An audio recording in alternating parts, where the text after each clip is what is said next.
Околу 150 вработени од РЕК Битола се пријавиле во битолската болница со симптоми на труење. Имале повраќање, болки во стомакот и диареја. Објаснуваат од битолската болница, каде очекуваат дека и нови пациенти со симптоми на труење ќе дојдат да побараат лекарска помош.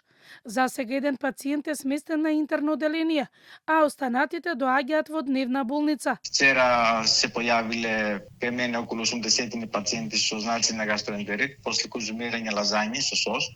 После се појавиле околу 40 во ноќна смена преку ургентен центар. Денес овој број се намалува, до сега има само 20. Во врска со здравствена состојба повеќето се во полесна форма, некои тесни столици со релативно добри анализи, пуштени дома со терапија.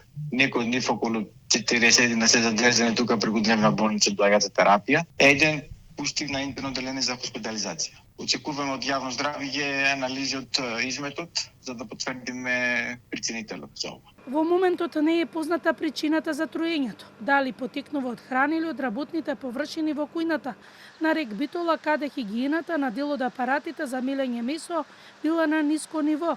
Вчера за ручек работниците имале макарони со месо, а претходниот ден имале пилешки стек.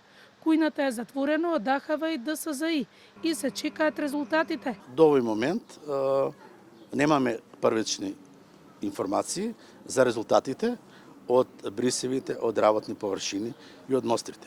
Ние како државен санитарен и здравствен инспекторат издадовме решение за забрана на користење на кујната во РЕК Термо.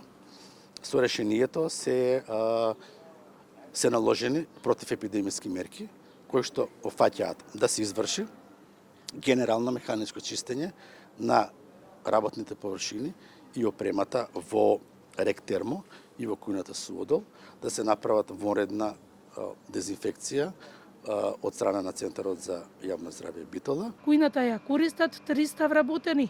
Од РЕК Битола потврдија дека привремено е затворена кујната, а работниците од синоќа и денеска добиваат сув ладен оброк, информира од комбинатот.